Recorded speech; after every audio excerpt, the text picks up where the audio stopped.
Earlier this week, MSNBC assembled a panel that they interviewed. The panel was made up of truck drivers here in the United States, most of whom actually voted for Donald Trump in the 2016 election. And the common theme that literally every one of them had was that their lives are actually worse now thanks to Donald Trump and the Republicans, and that Donald Trump did not keep his campaign promises to them. For starters, this group of truckers is angry about the fact that they were promised lavish tax cuts, but instead, all of the savings went to the people at the top of the economic food chain, and instead, as one of these truckers pointed out, his taxes rose by $8,000 per year.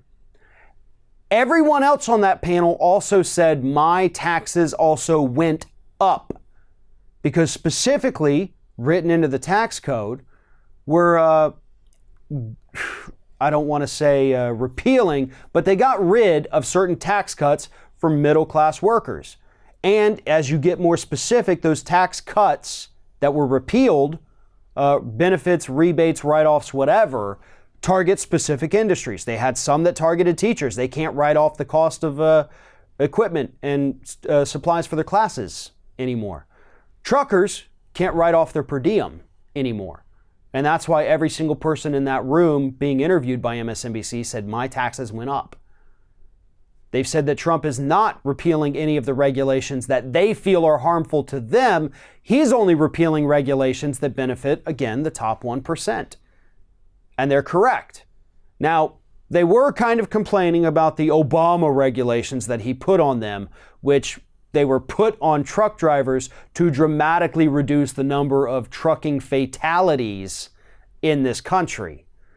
You know, I don't know if you're aware of this, but there is actually a whole subsection of legal services devoted only to people who have been injured by 18-wheelers and big trucks.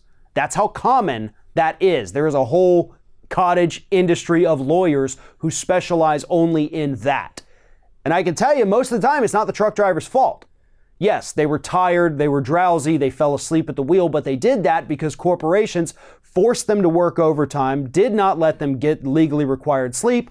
Obama administration came along, put those requirements in place, so you can't drive more than 10 hours or so without taking a 10-hour break. I forget what the exact numbers are, but it's something like that.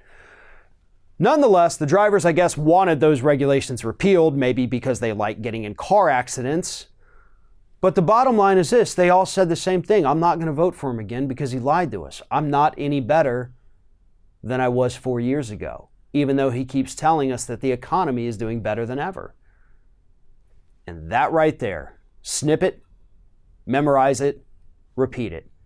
That is what Democratic presidential candidates need to do. Because we know Donald Trump's going to run on how great the economy is, how great his tax cut was. And people out there in this country may say, well, things aren't better for me, but I guess if he says it's better, I mean, the numbers look better. On the surface, everything does look better. So maybe I'll just vote for him again. Reframe the question. Reframe their talking point. Is the economy working better for you? Don't worry about your neighbor right now. Don't worry about the overall. For you, is your personal financial situation better than it was 4 years ago? Trump told you it would be. He said you would be getting between a $4,000 and $9,000 tax rebate from his tax cut. That's how much extra money you would have in your pocket on any given year. That's a lie. But he promised you, every one of you, specifically, you're going to make more money under me. So when he goes out there and says this economy is doing better, I want Democrats to counter that by saying, but is it doing better for you? Or is it doing better for the CEO of Walmart? Is it doing better for Jeff Bezos? Because we know the answer to that. And this little panel that MSNBC did proves that a lot of voters out in this country understand it too. Yeah, the economy may, for the moment, be technically on paper doing better.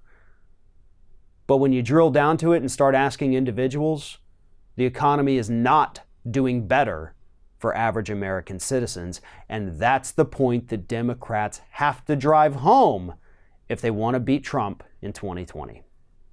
Thanks for watching, everybody. And don't forget, if you like what you see here, like, comment, share, and subscribe to our channel. And now you can also become a member of Ring of Fire and get exclusive early access to certain Ring of Fire videos all throughout the week. Just click on the little join button right below the video.